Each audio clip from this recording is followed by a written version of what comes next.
अतीक और 50 साल का उसका अपराध का किला अब ध्वस्त हो चुका है। 15 अप्रैल की देर शाम 3 शूटरों ने पुलिस और मीडिया के सामने अतीक अहमद और उसके भाई अशरफ की गोली मारकर हत्या कर दी। अतीक की हत्या के बाद सबसे ज्यादा जिस नाम की चर्चा हो रही है वो नाम है अतीक की पत्नी शाइस्ता परवीन का। शाइस्ता परवीन का आज जो भी नाम हुआ है उसके पीछे बस एक कारण है, वो है उसका पति अतीक अहमद। शाइस्ता परवीन को आज ये नाम अतीक अहमद की वजह से ही मिला है, इसमें कोई दो राय नहीं है। लेकिन ऐसा बिल्कुल भी नहीं है कि शाइस्ता परवीन का पुलिस और थाने से पहले से कोई वास्ता नहीं है। शाइस्ता को भले ही आज लोग अतीक की वजह से जानते हों, लेकिन शाइस्ता परवीन कभी भी पुलिस और उनकी नीतियों से अनजान नहीं थी। शाइस्ता पुलिस को चकमा देने में इतनी माहिर इसलिए है क्योंकि वो खुद खाकी वर्दी के परिवार से ताल्लुक रखती है। शाइस्ता परवीन का जन्म 1 जुलाई 1972 में धूमनगंज प्रयागराज में हुआ था। आज हम आपको शाइस्ता परवीन की पूरी कहानी बताएंगे। शाइस्ता परवीन आज पुलिस को चकमा दे रही है। हर जगह पुलिस शाइस्ता को ढूंढने में लगे हैं, लेकिन शाइस्ता बड़े आराम से पुलिस वालों की आंख में धूल झोंक रही है। शाइस्ता परवीन का आज से ही पुलिस वालों से पाला नहीं पड़ा है, बल्कि शाइस्ता के पिता ही पुलिस विभाग में सिपाही थे।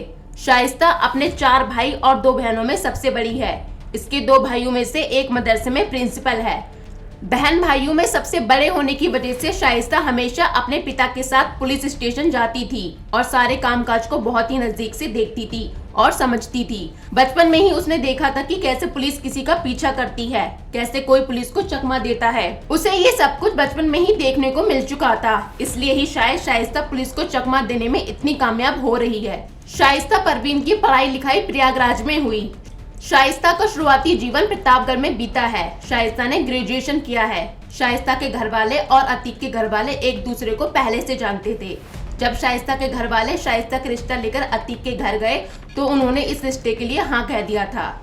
शाइस्ता पहले से ही बोलने में तेज तर्रार थी। उसने अतीक से ज्यादा पढ़ाई भी की है और अपने भाई बहनों में सबसे बड़े होने के चलते उसे घर संभालना भी अच्छे से आता था। अगस्त 1996 में शाइस्ता का निकाह अतीक अहमद के साथ हो गया। इस वक्त तक अतीक ने जुर्म की दुनिया में कदम रख लिया था। शाइस्ता के 5 बेटे हुए।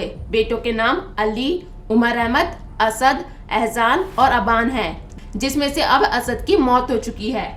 शाइस्ता परवीन ने सितंबर 2021 में असदुद्दीन ओवैसी की पार्टी AIMIM से अपनी राजनीतिक जीवन की शुरुआत की थी। उसके बाद जब अतीक के ऊपर मुसीबत आई तब 2023 में शाइस्ता ने मायावती की पार्टी बसपा ज्वाइन की। लेकिन उमेश पाल हत्याकांड के बाद से शाइस्ता परवीन फरार चल रही है, जिसके चलते बसपा ने शाइस्ता को पार्टी से निकाल दिया।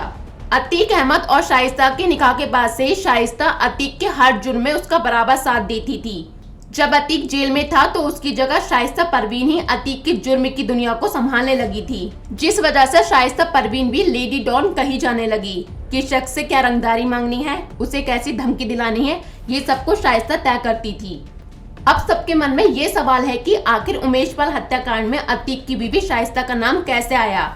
असल में उमेश पाल की हत्या की शुरुआत शाइस्ता ने ही कराई थी। वो साबरमती जेल में मिलने अतीक से गई थी। वहीं पर अतीक और शाइस्ता के बीच उमेश पाल को मारने की चर्चा हुई थी। इसके लिए अतीक ने शाइस्ता से जेल में ही फोन पहुंचाने की बात कही थी। जेल में फोन पहुंचाने के लिए उसने एक पुलिसकर्मी का नाम भी बताया था, जिसके जरिए कुछ दिनों बाद ही शाइस्ता ने अतीक को फोन पहुँचाया था।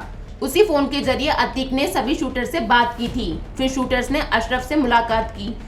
इसके बाद फाइनल साजिश तैयार हुई। हालांकि बाद में अतीक और शाइस्ता ने जब फोन पर बात की थी तब शाइस्ता ने कहा था कि इस पूरी घटना में असद को शामिल नहीं करना चाहिए था।